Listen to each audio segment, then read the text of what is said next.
We will return to every inch of historic Palestine. We will return to Safad. We will return to Naqoura. We will return to Haifa.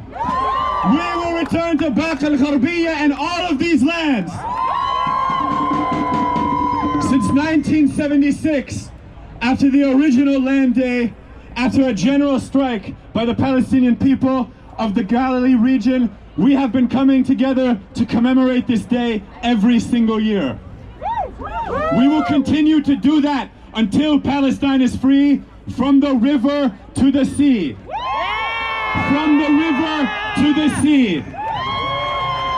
And today will not be the only day we fight for that. We know that every day that's what we fight for. And especially on April 5th in Washington, D.C., this is what we will be fighting for.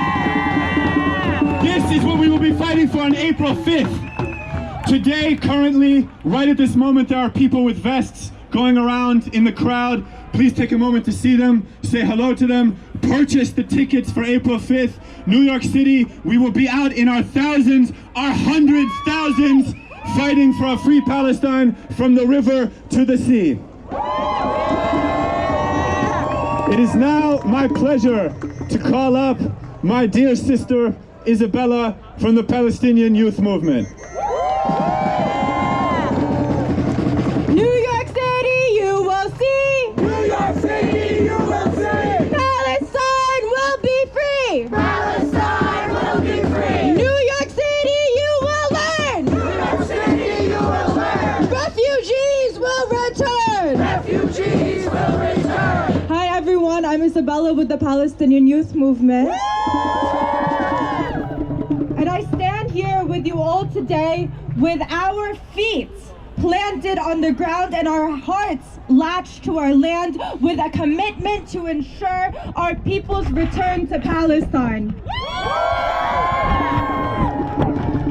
Land Day is a reminder of the unity of Palestinians. It was a day that was met with Zionist violence and the martyrdom of 6 Palestinians, which marked a pivotal moment in the Palestinian struggle and reignited an anti-colonial mood so powerful that it connected Palestinians all over. It connected Palestinians from the 48 territories, Palestinians residing in Jerusalem, in Gaza, in the West Bank, and even in the diaspora, in a moment like never before.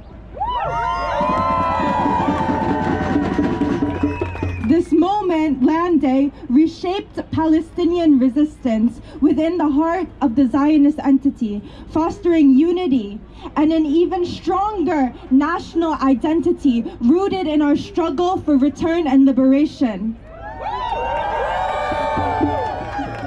Land Day has never been commemorated with mourning, but rather with resistance, protests, strikes, not just in Palestine, but throughout the diaspora, where we have a role to play. This year, Land Day carries even greater significance and determination for the Palestinian cause. For the past 17 months, our people have faced the most unbearable conditions in Gaza. What we are witnessing today is the full destruction of Gaza, of Jenin, Tulkarm, and lands across the Arab world.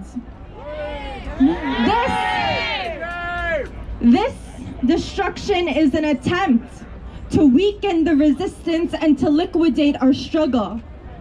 Massive raids against Palestinian refugee camps in the West Bank have led to the dislocation of tens and thousands of people.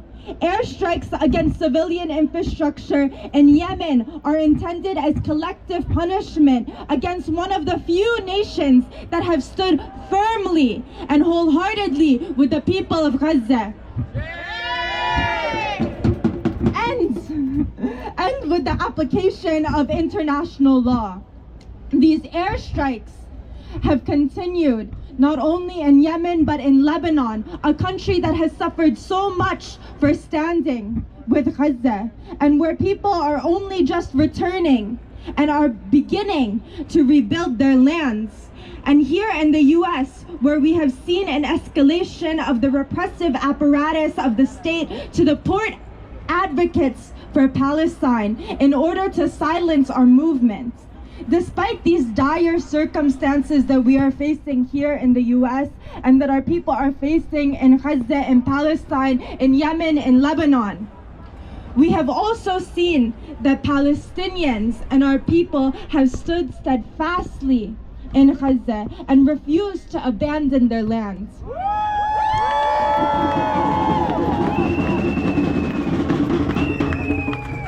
All of our people are holding fast to the legacy passed down by our ancestors in recognition of an enduring truth that land means life. And as we know, here in the belly of the beast, that the colonization of Palestine and the evils committed by Zionism could not be carried out by the Zionist entity alone. American-Israeli actions signal to the world that they can act with total impunity. There is no international norm that has not been violated. There is no line that has not been crossed by Israel and the US. Criminal! Israel and the US are intent on genocide. The US and Israel are united in genocide. The atrocities taking place against Palestinians today are part of a centuries-long Zionist project on our land that has been backed by America from the very beginning. In the US, over 300 students have had their visas revoked in a sweeping attack on our rights and civil liberties. People like Mahmoud Khalil and Rumeisa Ozturk are being abducted by ICE agents for speaking out against a genocide. It is our duty to fight the system wherever we are. We will never abandon our people. We will never abandon our struggle. And we will never rest until every single Palestinian in exile has returned to their rightful home.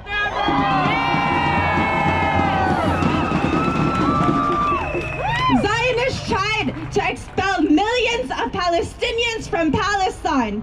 They continue to try to do so today in Gaza and in the West Bank.